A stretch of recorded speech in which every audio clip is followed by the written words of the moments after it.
एक बार फिर से आपके अपने यूट्यूब चैनल में मैं अभिषेक जैन आप सभी लोगों का वेलकम करता हूं। सो गाइस, आज हम लोग बात करने वाले हैं आरएसएम एसएसबी स्टेनोग्राफर का एग्जाम आपका हो चुका है 21 तारीख को। अब हम लोग बात करने वाले हैं क्या कट ऑफ रहने वाली है और पेपर का लेवल क्या था, कब आपका रिजल्ट आएगा, आंसर की कब आएगी, सारी बात हम लोग आज की वीडियो में करने वाले हैं। बस आप लोग को करना क्या, पूरी वीडियो लास्ट तक देखनी है और जितना हो सके अपने ज़्यादा से ज़्यादा दोस्तों के साथ शेयर करना है। चलिए स्टार्ट करते हैं। सबसे पहले देखते हैं आपका आरएम एसएसबी स्टेनोग्राफर का एग्जाम हुआ। गाइस, ये एग्जाम 2018 से, ठीक है, आपको पता है 2-3 सालों से एग्जाम चला रहा है, बट अब जाके फाइनली एग्जाम हुआ है। ठीक है, पोस्ट की अगर हम बात करूं टोटल 1211 पोस्ट थी, करेक्शन हो तो आप लोग बता दीजिएगा। ठीक है, चलिए अब बात करते हैं कि यहाँ पे एग्जाम कब हुआ। तो आपका एग्जाम गाइस बात करते हैं, आपका 21 मार्च को एग्जाम खत्म हो चुका है। ठीक है, 21 मार्च को एग्जाम खत्म हो गया, लेकिन अब यहाँ पे बात करें पेपर की, तो सबसे पहले हम लोग देखेंगे पेपर कैसा आया था आपका। तो आप सब लोग पेपर जाते हैं, पेपर का जो लेवल था बहुत बहुत बहुत ज़्यादा ईजी रखा गया था। अब बात आती है कि पेपर का लेवल इजी क्यों रखा गया था, तो इसका सीधा सटीक में आंसर तो देखिए गाइस, यहाँ 2 से 3 साल पहले आपका वैकेंसी आई थी। ठीक है, उस टाइम पे भरने वाले स्टूडेंट काफ़ी सारे थे, लेकिन ये वैकेंसी डिले होती गई, तो उन बच्चों ने क्या करा, अब राजस्थान के पटवारी की तैयारी करने लगे, हाई कोर्ट की, तो वो काफ़ी सारे एग्जाम की रीड की तैयारी करने लगे। तो अभी जो स्टूडेंट बैठे थे, मैं आपको बता दूं टोटल एक और रेशो 41%, यानी कि लगभग 53,000 स्टूडेंटों ने एग्जाम दिया है। अब इन 53,000 में से मैं आपको बता दूं डेफिनेटली करीब करीब देखिए आपके 43,000 स्टूडेंट ऐसे हैं, या 43,000 से भी ज़्यादा, जिनको स्टेनो लैंग्वेज की कोई नीड नहीं है। यानी कि मैं कहूँ, आपको पता हो, जो वाकिफ रखते हैं मेरी बात से, शॉर्ट हैंड, यानी कि हम एक और कहते हैं स्टेनो, ये एक लैंग्वेज होती है और इस लैंग्वेज की किसी को, बहुत कम लोगों को जानकारी है, या क्योंकि एक प्रॉपर कोचिंग या एक प्रॉपर गाइडेंस जब आप कंटिन्यूटी में रखते हो तभी आपका ये लैंग्वेज अच्छे से आ सकती है। तो ज़्यादातर बच्चों को नॉलेज नहीं है, तो वो बच्चे अब क्या करते हैं कि ये जो कट ऑफ है ना, आपको देखिए, आपको पता है मिनिमम परसेंटेज की मैं बात करूँ तो यहाँ पे 40%, 30% यहाँ पे रखा जाता है। ठीक है, जो भी यहाँ पे शायद 35% है, तो ये कुछ रेशो रखा जाता है मिनिमम कट ऑफ का। लेकिन कई बच्चे क्या होते हैं, क्योंकि अगर हम पेपर हार्ड रख देते हैं तो जो रीड का बच्चा है या पटवारी का बच्चा है, उसकी परसेंटेज वो कट ऑफ को इंक्रीज कर देते हैं, और जो स्टेनोग्राफर की अच्छे से तैयारी करते हैं उनकी जीके वगैरह इतनी स्ट्रॉन्ग नहीं होती, जिस वजह से उनके नंबर कम आते हैं। तो इसीलिए इस बार, क्योंकि ये लोग चाहेंगे क्या, देखिए गाइस, यहाँ पे मैं बता दूं, इस बार इन्होंने बिल्कुल स्पेसिफाई नहीं किया है, मीटिंग वगैरह भी हुई थी विधानसभा में, कि आप लोग कितने गुना बच्चों को बुलाओगे। तो कितने गुना बच्चे बुलाए जाएंगे मैं आपको बता देता हूँ, कितने गुना कैंडिडेट बुलाए जाएंगे।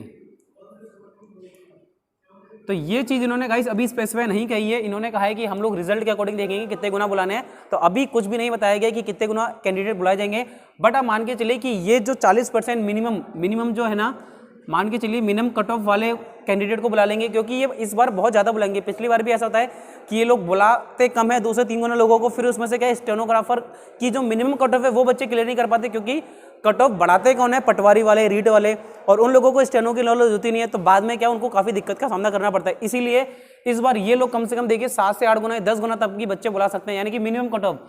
पेपर इतना इजी रखने का एकमात्र कारण ये था कि जिन बच्चों को स्टेनो नॉलेज है, स्टेनो की नॉलेज है, वो बच्चे भी पेपर को क्लियर कर सकें।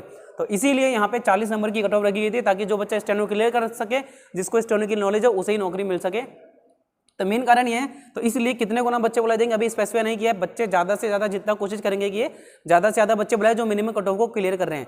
इसीलिए आपको पता है कि पेपर का लेवल कितना ज़्यादा इजी आया था, उसका एकमात्र कारण क्या था कि जो स्टेनो की तैयारी कर रहे हैं बच्चे, उनकी जीके वगैरह कम होती है, अदर चीज़ों में ध्यान कम दे पाते हैं। इसीलिए पेपर का लेवल आप सबको पता है कि काफ़ी ज़्यादा ईजी था। Hindi, English, reasoning, maths, GK सबकी मैं बात करूँ, काफ़ी ज़्यादा बहुत हद से हद मार के कह लो ईजी था।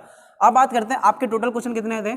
200 क्वेश्चन आए थे। ज़्यादातर बच्चों के अगर आपने देखा होगा 180, 170, ठीक है, 160, ये रेशो तो हर बच्चे का है। सर मैं इतने तो करके आया हूँ, फिर भी मैं बताऊँ, अब इसमें से हम बात करते हैं 200 में से, तो वो बच्चा मैं बता रहा हूँ 40% मिनिमम मान के चलते, मैं तो ST SC जनरल सबकी 40% मान लेता हूँ।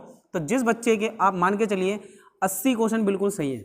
आप सब लोगों ने आंसर की, मुझे पता है काफ़ी सारे यूट्यूब चैनल पे अवेलेबल है, सबने चेक कर लोगी। तो जिस बच्चे के 80 क्वेश्चन अगर एकदम राइट है, तो वो बच्चा स्टेनो की तैयारी स्टार्ट कर दे। अब स्टेनो लैंग्वेज आपको पता है कि एक ये कूट भाषा होती है, यानी कि जब कोर्ट में कोई बहस चलती है, कुछ भी होता है, तो उस समय क्या है, जल्दी जल्दी लिखना पड़ता है आप लोगों को, तो वो कोड लैंग्वेज में लिखी जाती है। जैसे कि मैं कह दूं कि अगर मैं EWS लिखा तो इस तरह से, या कैसे भी लिखा जाता है, वो उनकी एक लैंग्वेज है, क्योंकि स्टेनो मुझे भी नहीं आती।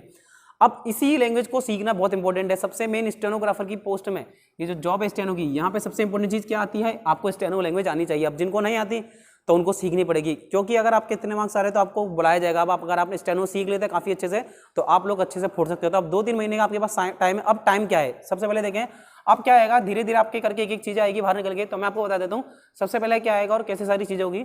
सबसे पहले हम लोग देखते हैं आंसर की, ठीक है, एक लिख दिया यानी कि आंसर की। तो देखिए लगभग आपके 25 से 26 दिन में आंसर की जारी कर दी जाएगी। आंसर की जारी होने के बाद आपको मेन चीज क्या चाहिए, हमें चाहिए उसमें जो अपन कहते हैं ऑब्जेक्शन लगाते हैं।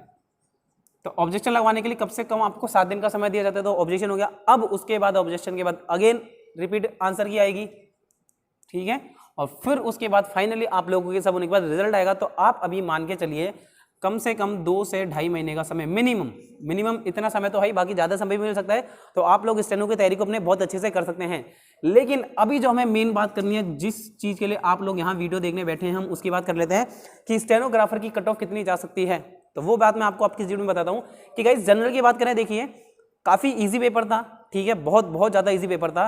और अगर ये लोग ज़्यादा से ज़्यादा बच्चे बुलाते हैं, कितने ज़्यादा से ज़्यादा बच्चे बुलाते हैं, तब की हम बात कर रहे हैं, ठीक है। यहाँ जो कट ऑफ है हम 200 नंबर में से बता रहे हैं कि इतनी जा सकती है, इतनी जा सकती है। मैं बता रहा हूँ वेरिएशन बहुत ज़्यादा रहेगा, फिर भी मैं तो ऐसे बता रहा हूँ एक कंपटीशन नॉर्मल कंपटीशन के हिसाब से पेपर ईजी आया था। अब ये कितने बुलाएंगे वो इन पर डिपेंड करता है। फिर भी आप मान के चलिए लगभग 130 नंबर जनरल ब्रांच के लिए, जनरल के लिए 130 नंबर बुला सकते हैं। जनरल के बाद अगर मैं बात करूँ ओबीसी वालों की, तो आप मान के चलिए अपने 5 नंबर कम कर दीजिए। ST SC वाले अपने नंबर थोड़े और कम कर दीजिए, और EWS का भी लगभग इतना ही जाता है, तो ये 115 या 110 कर ले, इतना ही रहेगा। अब देखिए ये कट ऑफ कब जाती है, जब ये बुलाता है 5 से 6 गुना। लेकिन अगर ये ही बच्चे 10 गुना बुलाए जाते हैं, मान लीजिए अगर 10 गुना बच्चे, तो फिर आप यहाँ पे 10 से 15 नंबर और कम कर लीजिएगा, ठीक है, 10-15 नंबर आप और कम कर लीजिएगा। किस केस में कम करना है आपको, जब ये बहुत ज़्यादा कैंडिडेट बुलाएगा, क्योंकि अगर ये मिनिमम कट ऑफ है बुला लेते हैं तो कट ऑफ आपको पता है कि कम जानी है। तो ये मेन मुद्दा है। आप लोग ये समझिए कि कट ऑफ कम कैसे जा सकती है, कट ऑफ कम जाने का चांसेस क्या क्या है, क्योंकि इन्होंने अभी स्पेसिफाई नहीं करा हम इतने गुना बच्चे बुलाएंगे, ये मिनिमम कट ऑफ भी बुला सकते हैं। क्योंकि मेन चीज़ क्या है, इन्होंने फेस करी प्रॉब्लम स्टेनो वालों ने कि बच्चे तो आ जाते हैं लेकिन उनको स्टेनो की नॉलेज नहीं होती। तो कट ऑफ बढ़ाने के लिए क्या है, ये जो पटवारी या रीड के बच्चे ये कट ऑफ तो बढ़ा देते हैं, लेकिन इनको स्टेनो की कोई नॉलेज नहीं होती। और अगर आपको स्टेनो की नॉलेज नहीं है तो आपको जॉब देके क्या किया जाए, इसीलिए ये लोग इस बार ज़्यादा से ज़्यादा बच्चे बुलाएंगे। प्लस देखिए काफ़ी टाइम बाद भर्ती आई है, आपको पता है कि RSS भी क्या है, RMS SS भी क्या है, जितने भी 3600 ग्रेड पे से नीचे की जो वैकेंसी होती है उसका एग्जाम ही कंडक्ट करवाता है। और आपको पता है जो 3600 ग्रेड पे की, ये 3600 ग्रेड पे की है स्टेनो की, और सबसे इंपॉर्टेंट भर्ती है और काफ़ी टाइम बाद आई है। तो मुझे लगता है कि काफ़ी अच्छे से ये लोग सतर्कता बरतेंगे और इनको बरतनी चाहिए, ज़्यादा से ज़्यादा बच्चे बुलाने चाहिए स्टेनो के एग्जाम के लिए, ताकि जिन बच्चों ने मेहनत की है, जिनको स्टेनो आती है एक्चुअली में, क्योंकि मेन काम स्टेनो का है, आपको राजस्थान जी के स्ट्रॉन्ग है नहीं है कोई फर्क नहीं पड़ता, बस जो जल्दी जल्दी बोला जा रहा है वो आपको आना चाहिए। आपको पता है स्टेनो का आपका एग्जाम होगा, वहाँ पे आपको कुछ देर के लिए कुछ टाइम लिमिट होगी, उसमें कुछ बोला जाएगा और आपको जल्दी जल्दी लिखना पड़ेगा और उसके आधार पर आपकी कॉपी चेक होगी। तो अब आपके पास टाइम है कि आप लोग स्टेनो की अच्छे से तैयारी करें। और गाइस वीडियो अच्छी लगे तो वीडियो को लाइक करें, शेयर करें, चैनल को सब्सक्राइब करना ना भूलें ऐसे ही डेली अपडेट पाने के लिए। थैंक यू गाइस, मिलते हैं अपनी नेक्स्ट वीडियो में।